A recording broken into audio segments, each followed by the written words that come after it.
Before we purchased the land and house, there was an aluminium shed that they placed here on the concrete that you can see. And just before we finalised the transaction, there were some heavy winds that whipped through and took it away though. I guess that saved me a job because I was going to get rid of it anyway. It did, however, leave us with a bit of a base that we could build up rather than just breaking it down and putting a base in a different location. We were originally going to have the KUBO built onto the other side of the garden. However, using this base that's pre-existing just makes sense rather than making a mess. A quick stop at the commercial warehouse and wood suppliers. We picked up a few things to get started. 2x2 pieces of wood battening to make somewhat of a frame, some cement, a shovel, a saw, nails, metal wire and rebar. I've probably forgot something else that's in there, but we didn't buy sand because we had several bags of white sand from the previous skim coat. Although it's much finer than the builder's sand, we thought we'd use that rather than just buy more. And they did bring along their own disc cutter and tubing level though, so it did save us a few pesos. They measured out approximately 7 foot by 7 foot, as the legs for the KUBO is meant to be 6 foot by 6 foot. I'm hoping that was right there, otherwise there's no going back. The rebar was tied together with metal wire and then laid down to get a visual of where it would be. The battening was stacked and put into place, and the tubing was used to then make sure that the base will be level. I thought that was an awesome way to make sure if something's level, because I've never actually seen it done that way before. I've always used a spirit level. Excess rubble from the piggery and the toilet area was then used to limit the amount of concrete area needed and to strengthen it from the inside. The string that runs diagonally across the top of the rebar and battens that you can see shows the level to build the mix up to. They had completed almost a third of the area but was almost out of white sand, so we needed to go and get some more sand.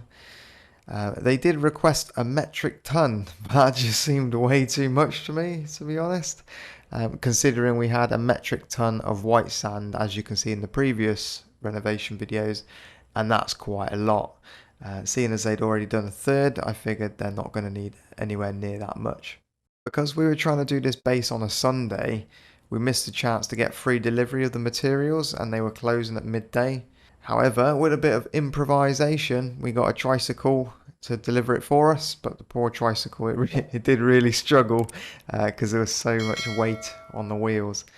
I did request 10 bags of sand, which was approximately 400 kilograms, rather than a metric ton, as I know that this type of sand will go much further than using the fine white sand. After all, there were only like 2/3 of the area remaining. They were almost finished and still had 2 sacks of sand left over, so I got away with my my guesstimates this time. I like the tabo on the corner.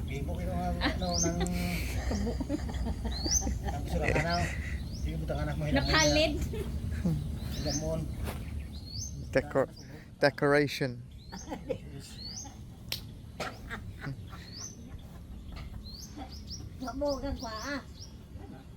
The base was covered in whatever materials could be found and left for a couple of days, bits of metal and wood and everything else, just because there was some really heavy rain and we didn't want to ruin this foundation. When the weather picked back up again, I went outside and removed everything, including the battening.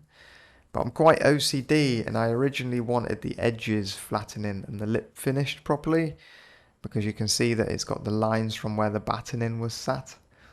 But then I figured it isn't going to really matter anyway, because the KUBO would just cover most of it anyway.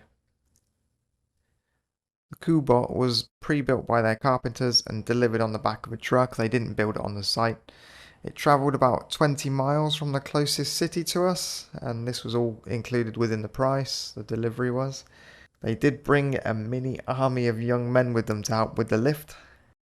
We did have a wire fence between the 2 pine trees, but this temporarily had to be removed so that they could actually carry it over the mini stream that runs beside the road, because it wouldn't fit between the 1 pine tree and the electric box. The area was just too small for the roof to go through. When we first went to the commercial suppliers, it cost 2,060 pesos. That included the shovel and everything else apart from the wood. We then straight away went to the wood suppliers, and all of the battening cost 300 pesos. We paid towards a tricycle, but I'll total that afterwards. When we had to return back and get extra sand, we got 10 bags of sand and 2 bags of cement additional. That was another 910 pesos. And we paid a total of 2,000 in labor. It was just 2/3 of a day work, and we gave them 1,000 each. Obviously, that's Regine's dad right there, and it's his cousin. So, yeah, 2,000 pesos in total. Not bad, because most labor jobs are approximately 500 pesos, but we thought we'd double it up, you know, family and all that. So the tricycle in total did cost 800 pesos. That was for a couple of trips, to be honest. So the first trip for the shovel and everything else, and then additionally when we returned back to get some more sand and cement, we had to pay again. And we gave healthy tips because of the amount of load that they did have to carry as well. In total, for the base, it cost 6,070 pesos. So that is under £100. It's approximately 85-ish off the top of my head. We supplied some drinks and some snacks for the guys just to have before they left, because I'm sure they're busy doing other stuff as well and run out of time to eat. But this was just a small extra cost. It was no more than £5 in total, really. Just some bread, some soft drinks, and I think some crisps as well. Now that the KUBO is in place, it'll make for a great spot for us to sit in on hot days during the evenings as well, with some friends and family. Make sure that we can grab some food and drink without being blasted by the sun, because there's very limited shade, and especially soon we'll have to get rid of the trees too. So yeah, we definitely need some shade out here. The total cost was for 25,000 pesos. This included the delivery and everything else, just didn't include the snacks as previously mentioned. This was actually purchased by my dad, by my old man. He sent the money. I didn't have to buy it myself. Because his plans in the near future, hopefully, fingers crossed if all goes to plan, is to move out here and actually build his own little property on the back of our land at the rear of the building. So he would also like to chillax, chill in this KUBO in the evenings, and I'm sure during the day sometimes too. So he helped with the cost of it, bless him.